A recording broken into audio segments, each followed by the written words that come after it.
Hello, Assalamualaikum warahmatullahi wabarakatuh. My name is Alif Maulana Al-Ghifari. I'm from Group 8, here to explain to you guys about pragmatics, the branch of English linguistic material. So, first thing first, what is pragmatics? Pragmatics is a branch of linguistics that studies the use of language in communicative contexts involving meaning that arise from the situation and purpose of speaking. So, pragmatics itself, it's explaining or studying the context of a person speech or utterance when they communicate in context. In Indonesia, it conclude as kalimat yang diucapkan seseorang, studi yang mempelajari tentang kalimat yang diucapkan seseorang secara konteks dari kalimat yang diucapkan tersebut, bukan secara literal atau harfiah atau eh, secara secara terang-terangan menyimpulkan kalau orang ini berkata ini artinya ya begitu, tidak ada konteks di belakangnya, bukan begitu. Jadi pragmatics mempelajari atau mendalami tentang konteks dari kalimat yang diutarakan seseorang secara konteks, tidak secara belak-belakan atau harfiah. Seperti itu. So, on diving in this material, I will explain all of the branch point of this pragmatics material in study of linguistic. We move on to the next slide. So here is my group name, and this is the definition of the axis itself. The first branch of pragmatic study in linguistic, in English linguistic itself. So what is the axis?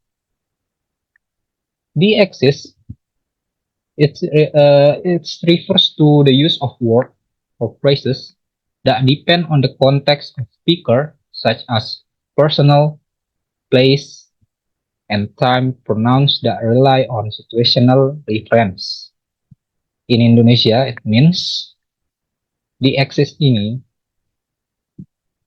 mempelajari atau mendefinisikan atau didefinisikan dengan kegunaan suatu kata atau kalimat atau frasa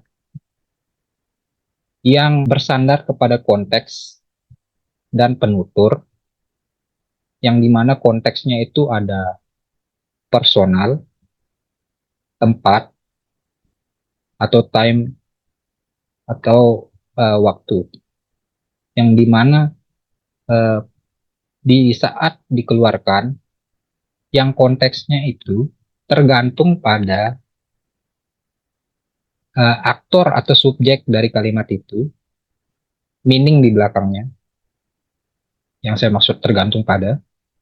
Terus yang kedua, tempatnya. Dan yang ketiga, waktunya. Jadi, kalau ada kalimat yang aktornya, tempatnya, atau waktunya, itu ada di kalimat yang diutarakan sama pembicara, konteks di belakang yang bersandar sama yang tiga itu, nah itu yang dipelajari sama di axis.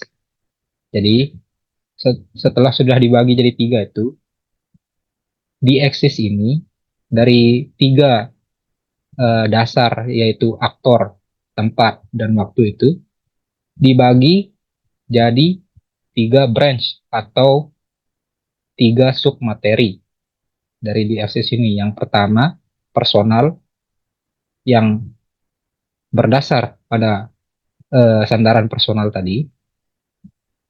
Yang kedua, spesial, yang bersandar pada tempat, konteksnya.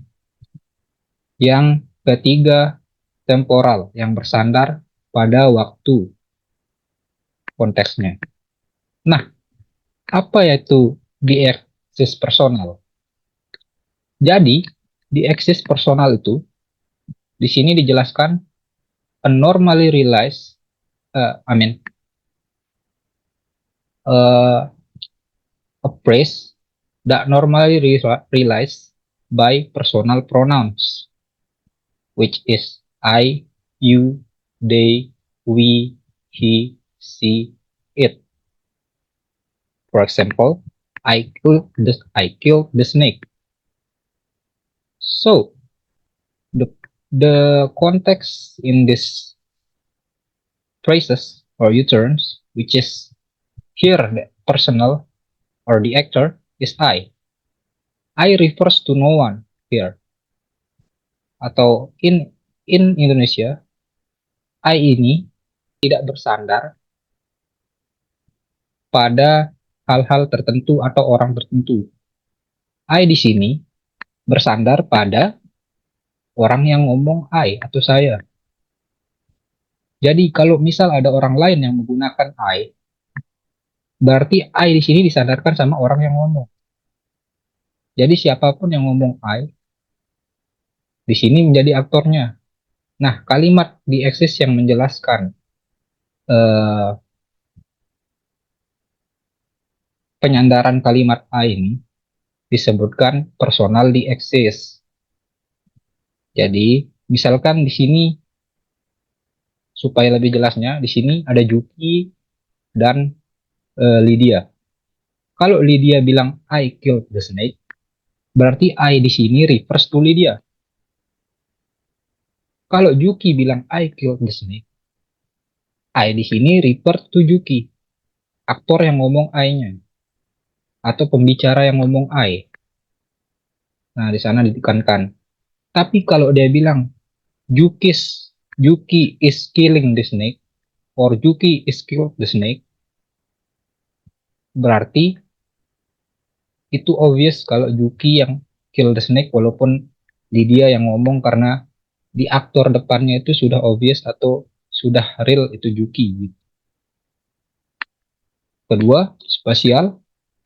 So, the spatial is a phrase that associate with relative location of people and things. Seperti yang kita tahu, yang saya jelaskan sebelumnya, di sini bersandar pada lokasi yang dimaksud oleh orang yang berbicara atau sesuatu yang dimaksud dengan orang bicara. Di sini maksudnya things itu ya. Jadi eh, contohnya misal I'll wait you here. Nah, here ini termasuk bagian lokasinya. Here ini hanya konteksnya bisa kita tahu dari memahami apa yang pembicaranya utarakan ke kita. Kalau kita tidak melihat, tidak mengetahui tempat yang dimaksud dengan here ini oleh pembicara, maka kita tidak tahu here itu di mana. Jadi, makanya kalimat I with you here ini termasuk special di exist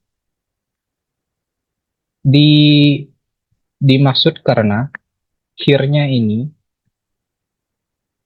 konteksnya itu diketahui oleh pembicara sendiri dan juga audiens, karena audiens melihat here itu atau mengetahui makna here itu di mana. Jadi begitu, makanya bersandarnya pada lokasi gitu. Tiga yang temporal di exist. Ini di exist that deals with time or tenses. Jadi di exist yang bersandar dengan time atau waktu, or tenses ini kalimat yang dimaksud oleh pembicara.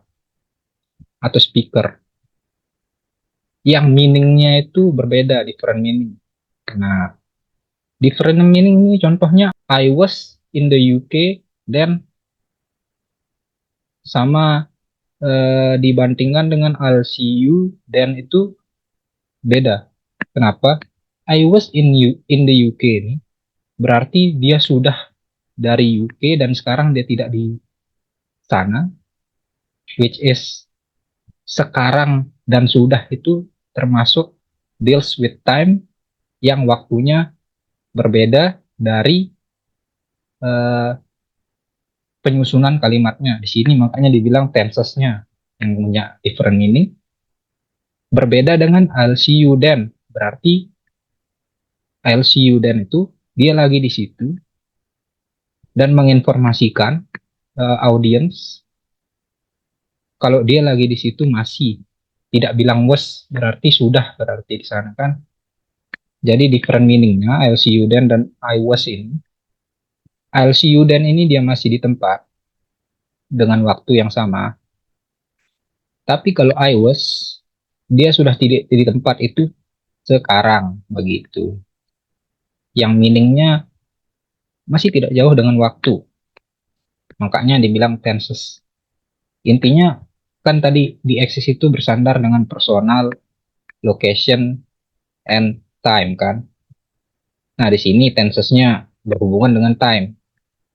Jadi termasuk itu karena berhubungan dengan time seperti itu.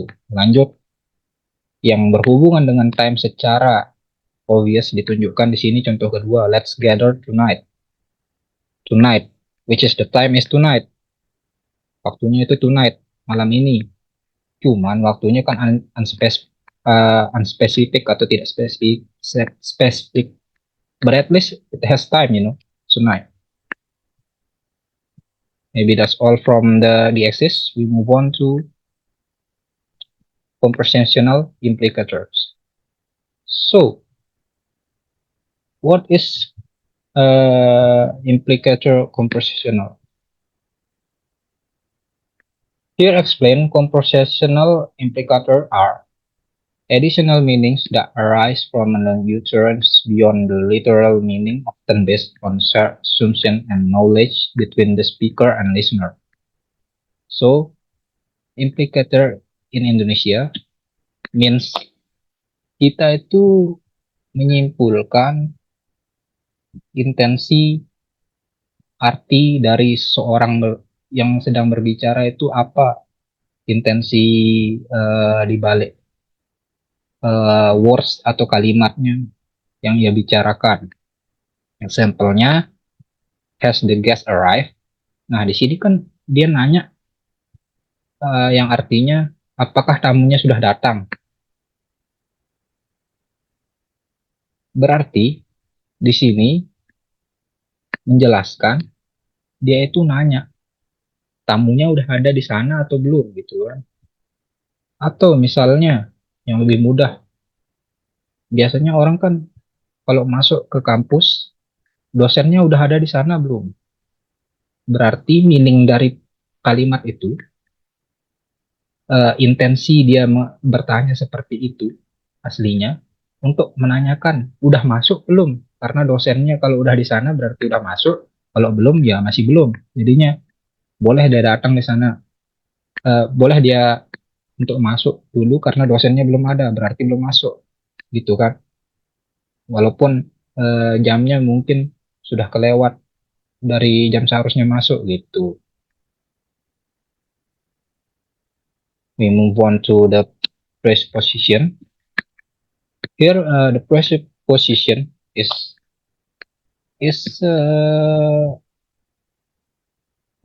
a study that is a branch study of pragmatics that study about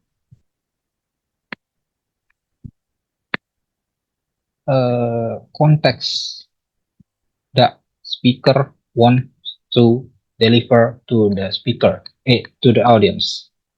Here, the definition of it. Are speakers Presupposition are speaker's initial assumption or guesses about a listener knowledge, belief, or attitude which influence the way language is used. So, in conclusion, presupposition is about mental projection. In simple explanation, right? Presupposition is a mental projection that the speaker produce in their head to arranging their phrases or sentence before they speaks the sentence itself.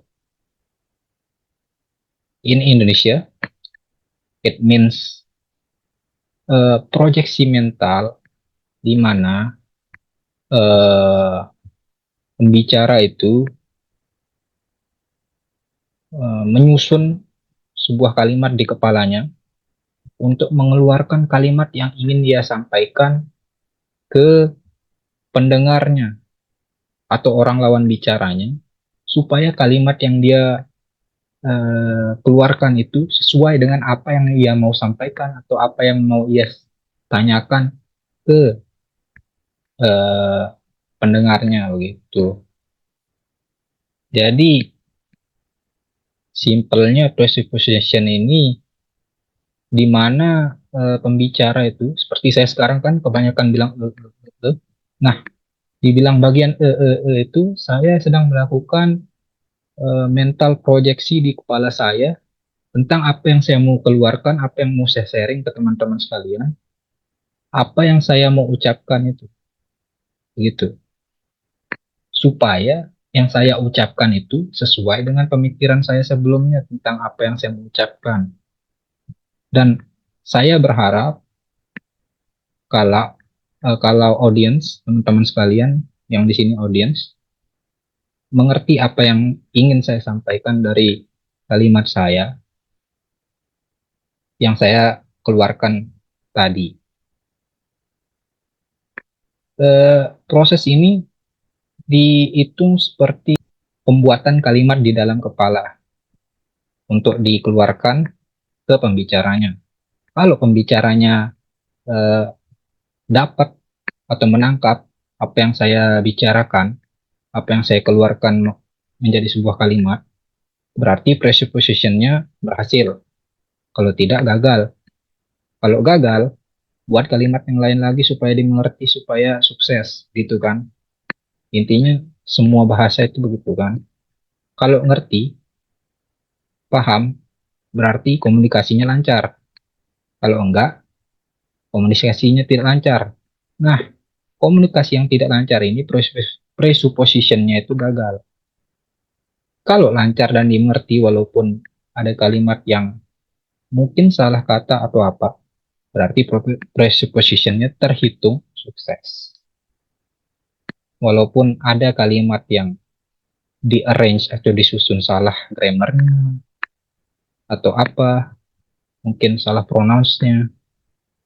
Yang penting pembicaranya sudah menyampaikan unek-uneknya ke penerima atau lawan bicara, dan lawan bicara mengerti apa yang dimaksud pembicara dan sesuai dengan apa yang mau pembicara sampaikan, berarti berhasil presuppositionnya. Begitu. Move on to the speak act. Speak act itself is refers to action that carried out through language, such as stating, asking, or commanding, where the meaning lies not only in grammatical structure but also in its social function in communicative context. Jadi simpelnya itu speak act itu proses di mana penyampaian sebuah bahasa itu bisa dilihat juga bahasa itu meaningnya atau konteksnya itu dari action yang dilakukan oleh pembicara atau speakers ke audiensnya, kayak gimana maksud dari speakersnya, dari action yang dilakukan oleh pembicara begitu. Speak act ini contohnya kayak pas ngomong, hei kamu, kalau marah nadanya atau sambil nunduk, sambil melotot matanya berarti nadanya hei kamu itu benar-benar marah. Tapi kalau hei kamu, sini sini dengan ramah atau apa berarti cuma manggil gitu.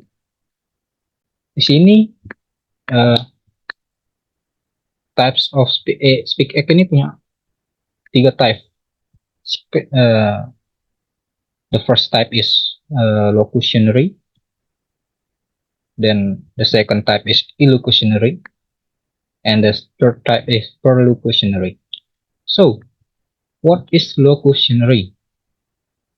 Locutionary definition is linguistic form of utterance to inform. Jadi, simpelnya locutionary ini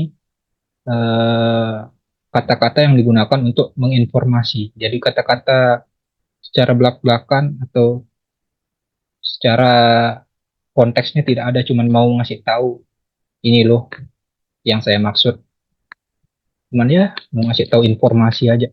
Misalnya, saya lapar nih atau I'm hungry.